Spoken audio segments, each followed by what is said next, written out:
Another edition of Keeping It Real in Real Estate. I'm Ron Suarez. I'm Alexa Alvarez. And I'm Althea Wiley.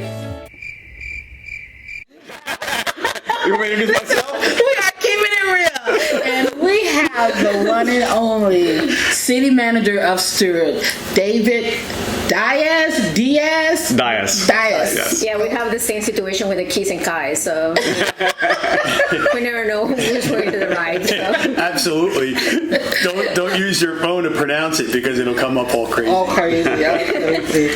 Well, thank you so much for coming to our podcast, yes. to our Keeping It Real podcast. My first podcast ever. I'm excited and nervous. Excellent. Don't be nervous. Don't be nervous. Be excited, but not nervous.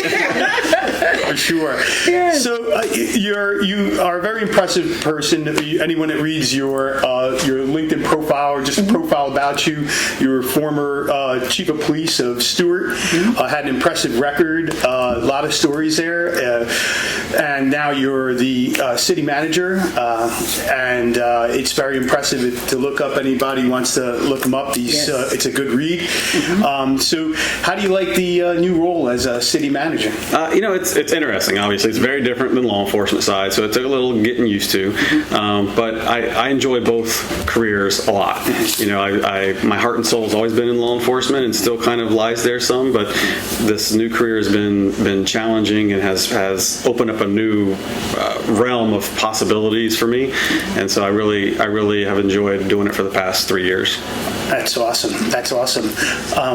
So how do you find yourself within making that that transition from actually being in law enforcement to being the manager of a city like Stuart? I mean, how is that? I had a friend of mine who did the same transition up in Vero Beach many years ago, and he told me, "Don't do it." And I was like, "Why?" And he's like, "You don't understand. You don't get there's not the same respect there. Everybody knows who a police chief is. Nobody knows what a manager does or who that is." Right. And so one of the things that he told me that I found very true is that in the law enforcement realm, when you tell a criminal no, or you have to arrest a criminal, 95% of the population is okay with that because the person's doing something wrong. Sure. Right. But in this realm, if you as a businessman came to me and I said, "No, you can't do that," you might not be so happy with me, but you're a perfectly good citizen. Right. So you hurt people's feelings that you don't necessarily want to or intend to hurt, but you do it because there's processes in place. Absolutely.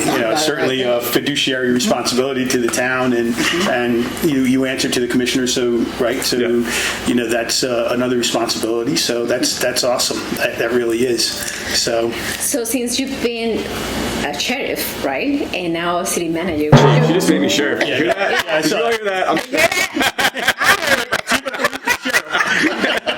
Well, so what is your favorite part of serving to the public? I think it's, and I miss this part about law enforcement, is actual, what I call boots on the ground. And that's being on the street, having the interpersonal one-on-one contacts and relationships. In this position, you're kind of stuck behind a desk all day long. And even when you have meetings, 9 times out of 10, they're coming to your office for meetings. And so you rarely get out to have that boots on the ground interaction with the public and building relationships with the public. And so that's the part that I miss the most is having those key interactions and stuff. Well, that was one of my questions I was going to ask you. How has being the chief helped you with being the city manager, and being connected with the community itself? Yeah, so that answer there is the same, is because when I was a police chief and we did, whether it was an HOA event or after school bash or whatever it is, so you're out there and having more, and you're also creating those events kind of a thing. And now in this position, I'm not creating the events anymore. People know me are creating the events. Yeah. So you're at a different level, so you're not actually interacting with the people that you're creating those events with and stuff anymore. So it definitely, being the police chief, I think, helped that and helped build my relationships with a lot of people in the community to help now foster what I'm doing now. Right. That's cool. So I think one of the most impressive things about you, Dave, is that you actually you came up. You were in Martin County. You went to school in Martin County, and then you started your professional career as a police officer, and you moved up, and you became chief of police, and now the city manager. I think that is a huge. It's just impressive to see that. Yes.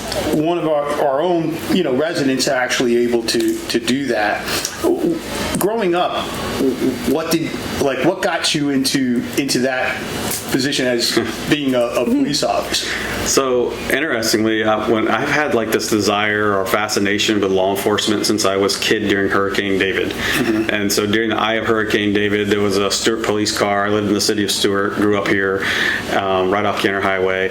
A Stuart police officer came down the street on his microphone, "The storm is coming back, get back in your houses." And I was just I don't know why that fascinated me. I don't know, have a clue. But that kind of had sparked my interest in law enforcement from an early age.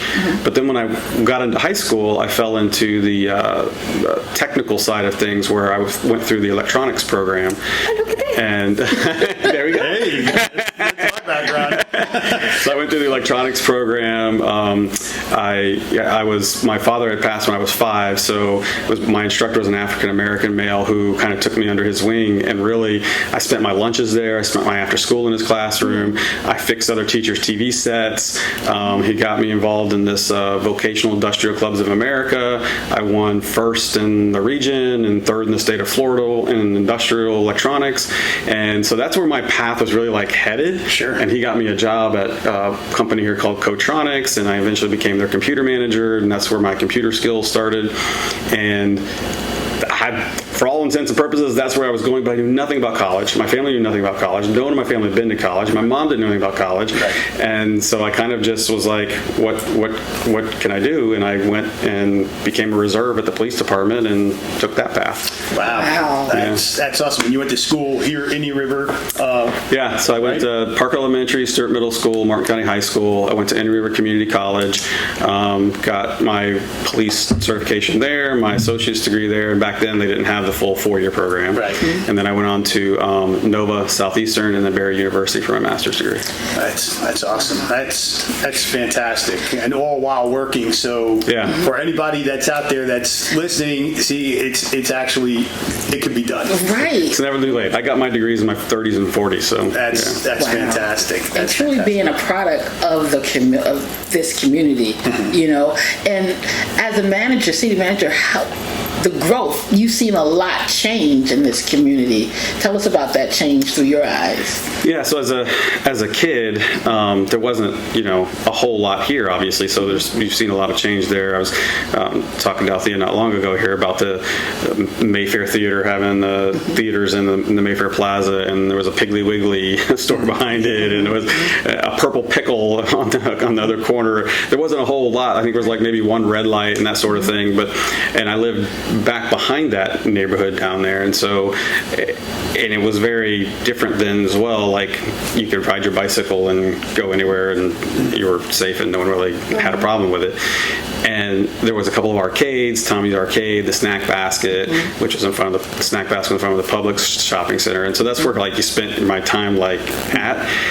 But there wasn't, a lot of roads were still dirt roads and that sort of stuff. So as things developed, I guess with the development that's going on today, whether there's complaints about development going on today, I transitioned through that development to where it is today, and so I feel that this is kind of our next segment of development and the community's progression. I think that are we going to experience some congestion and things like that everybody concerns with? Yeah, we are. I mean, obviously we are, but I don't foresee us being like some of the naysayers are, that we're becoming a Broward County. I just don't ever see that happening. Yeah, right.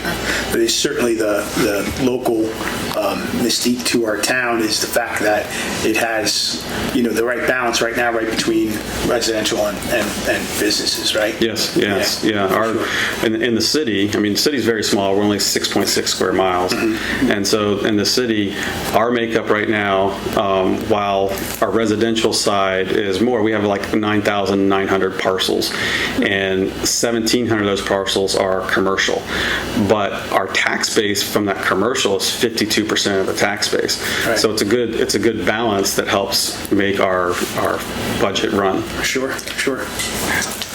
Like on residential side, I mean, what we'll see in the near future for growing and zoning, and because there are some areas they're going to be probably more specific for commercial. You see any area they're going to be specific or something planning for growing? So there is what we've had experience here recently is obviously the high demand for residential, and in the city it's been multifamily, and mainly because of our parcel sizes. When you have 5 to 10 acres, you're not going to do a lot on that with single family, but with multifamily, whether that's rental or townhomes purchases, it kind of tends to attract those developers to us for those types of developments. And as that has occurred, we've seen those developers asking our city commissioners to change some of those commercial zonings to residential. And so that has been happening, and I think my commission is at a point now to where they really want to take a step back from that. We had some meetings here recently. Our land planning agency first initiated it, and then our commission talked about the last commission meeting about really focusing in when someone comes in and they want to change that land use. Should we change it or should we leave it? Because we still need to keep our commercial, we still need to keep our industrial, and so we don't want to take all that and convert it all over to residential.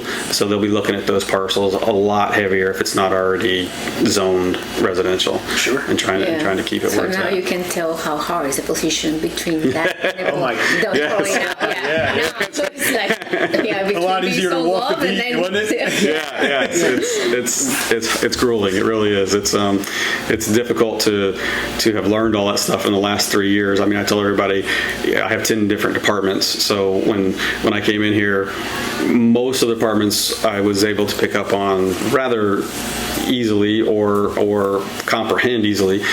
But the development side of things is a different animal. I mean, I'll give our city attorney a lot of credit. He's helped me through that process a lot. Yeah, for sure. So, guiding you through that process. I mean, I'm sure that it's, even though, you're responsible for it, I'm sure there's a lot of people you can rely on as far as expertise is concerned. Yeah. So it's interesting. I read in September that you decided to keep the millage rate at, a flat and not increase that. And I also read where the rollback was higher than the millage.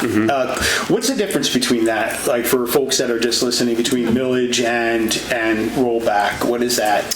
So a rollback is, and I'll explain how it was a retro rollback back when we were in the recession. A rollback is that where you can reduce the tax rate and get the same amount of money as you had the previous year. And so what ends up happening is you can't fund your increases, and so that means nobody gets raises, and you can't add any programs or anything like that because you don't have any additional money to grow from. And then operating at the same level and not going to roll back is basically gives you the increase of the property value increases, of course, with homestead exemptions and so forth, gives you those capped rates increases. And then that money is what you use to give your raises and start your new programs and that sort of stuff. And then, of course, increasing taxes over and above what's available from the property value increases in order to pay for those services that you're providing. So the rollback rate, when people look at the rollback rate, it can help you and it can hinder you. So back in the recession time that we had, if we would have taken the rollback then, it would have actually increased the property or increased the taxes because people's property values were going down. Right. So now people's property values are going up. If our current millage rate is 5, and so if we did a rollback to get the same amount of money we were only using the previous year, we could go back to like 4.9 or something of that nature. Right. And so it decreases the millage rate, but gives us the same amount of level money that we had from the previous years. Wow, that's great. Like, I would suppose that has to be the biggest challenge for you in your department, because so nobody wants to see taxes increase, and for a lot of our folks that are living on a fixed budget, fixed pension, we're not, an increase in your taxes can offset their life actually by increase. The thing I find amazing is that you're finding that balance between not raising taxes, but yet your responsibility to the town to pay for the services that the town provides. That's a juggling act that I gotta tell you, I'll admire that. Because nobody wants to see an increase in anything, but your responsibility to the town, that's just amazing to me. Yeah. It's excellent. That's I wouldn't want to do that for $1 million. So what do you think is attracting people to Stuart? Me? No, just kidding.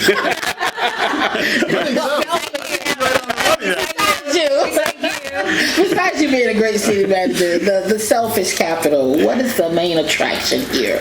I always love it when people come and they're angry at me or angry at us or whatever because we're developers building something or whatever. And when you get into the conversation, you find out that they've only been here like a year or two themselves.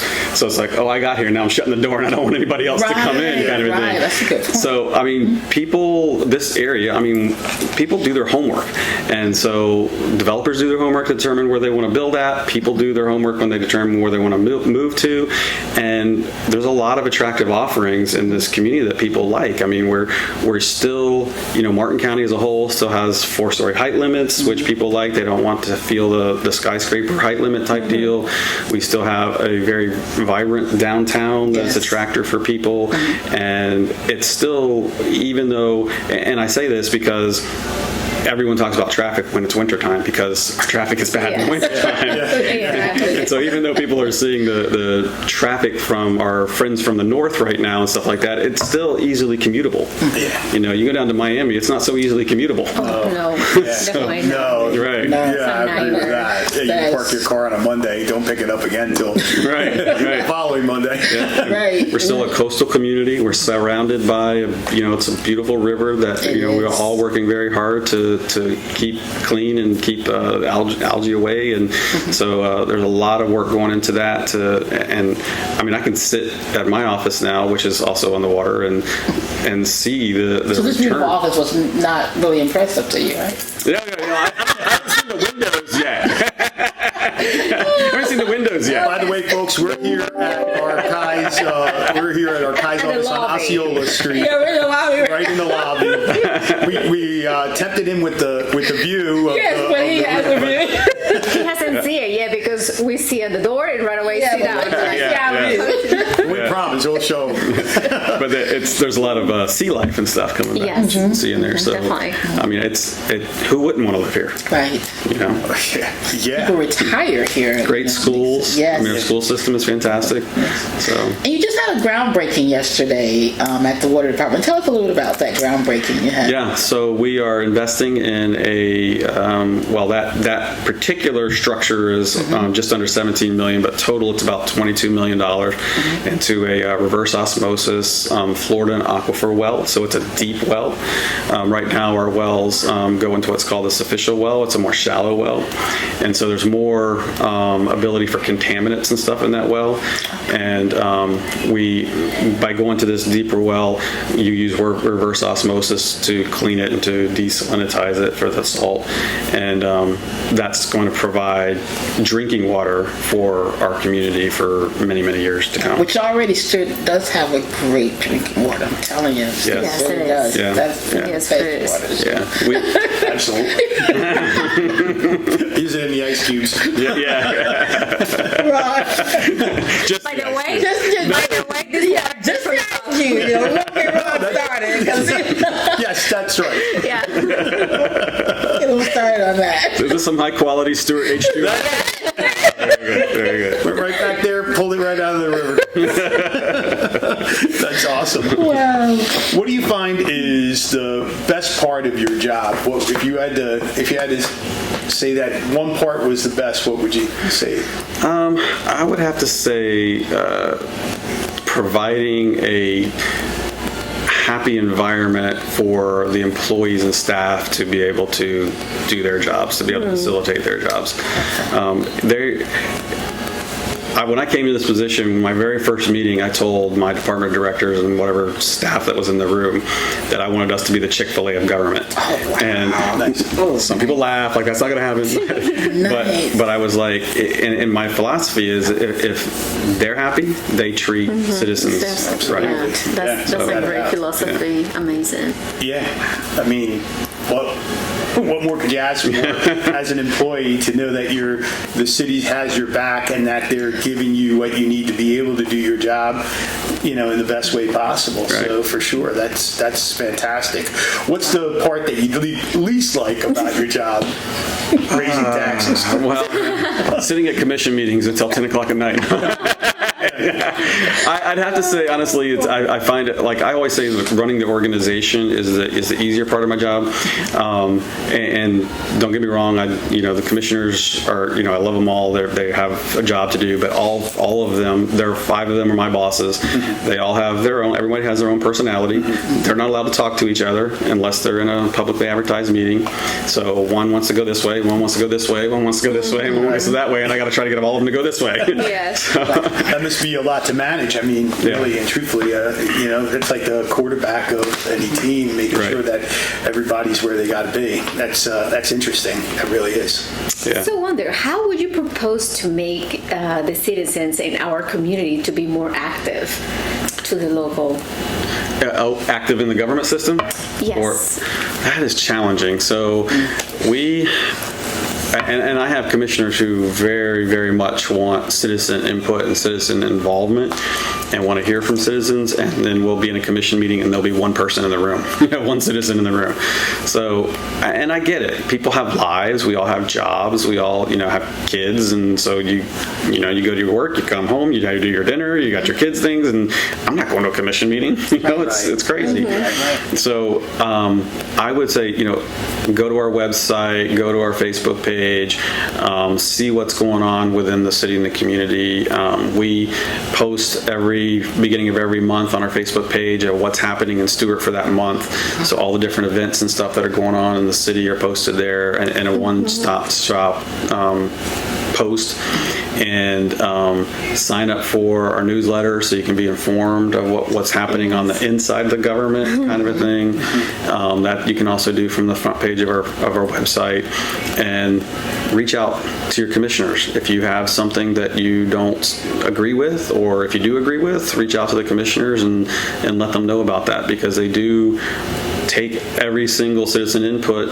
I mean, they may not go the way that particular citizen wants it to go, but they definitely listen to the citizens and take it into account when they're making their decisions. Cool. What do you see the future for Stuart? How do you see the next maybe 5 to 10 years? I think financially we're stable. I think we'll do very well in that route. I'm trying to prepare us, even if we are to enter into some type of an economic downturn kind of a thing. You want to be prepared for that. And so I'm trying to do some things to prepare us for that. I think City Hall is going to transform or change. We're either going to move or do something different there. We bought the Wells Fargo building there on East Ocean Boulevard to move City Hall to. So there'll be some changes along that line. I don't see us growing anymore as far as some minor stuff, some inner infill kind of things, and some CRA redevelopment stuff. But we're on our geographic boundary, we're pretty much, I'll say, boxed in, right, because everything around us is already developed. Mm-hmm. And that's one of the primary reasons to come into the city is for the development opportunities. Sure. So I don't really see us getting geographically much larger at all. But I think we'll still be here providing a safe and secure environment for the citizens that live here. Yeah, fantastic. Yeah. Fantastic. Where do you see an increase in, I know that I thought it was kind of amazing with 52% of the budget going or being paid for by our commercial. Do you see that number coming up at all within the the next 5 to 10 or? Right now there's not. I mean, outside of Costco, there's not been a lot of commercial interest, and I get all the development stuff that's going on in the county as well, and I don't see it there either. I mean, there's some not storage. I can't remember what it's called. Like, I don't want to use the word Amazon because everybody will be like, oh, there's an Amazon coming. Warehousing? like we're distribution type stuff there, Okay. smaller scale distribution stuff and everything coming. But I don't see a whole lot of door knocking necessarily for commercial, at least not on our part. It's mostly all been Big residential. companies or something. Yeah, and big companies are difficult because what they look for is they look for is the population available to serve our workforce? Sure. And so, whether if it's a technology company or whatever, they evaluate is the education there for that type of thing, is the population there to garnish the number of employees that we're going to need, that sort of stuff. And then is there the land size that's needed to do what we want to do? I'll tell you right now, like, while that 4-story height restriction is a good thing, it also can be detrimental in where there's a distribution center that's an automated distribution center, and they have to have a certain height for the machinery, and they can't get it. Right. So they're going to go somewhere else. Right. So there's pros and cons to all of that, and we would love to get something like that. I know the county would love to get something like that to increase our commercial side of things, but it's just right now not seeing any of that really knocking our door. Now there is a new innovation district that is being, I think that's what they're calling it, that's going through the process that's been initiated by the county, and it's kind of part in the county and part in the city, which runs down by where the B&A flea market is and the fairgrounds, and then south down and down Commerce to the marine industries down there. And so there's that whole section is being looked at for new code and development in there to look at some innovation district type stuff. So you possibly can even have a change in zoning just applying to that one area or one zone, perhaps. Yeah, whether that's industrial or whatever it is. Yeah. A lot of times what the big push now is walkability. And so you want to have this whole mix of working, shopping, and reliving all in the same area. Yeah.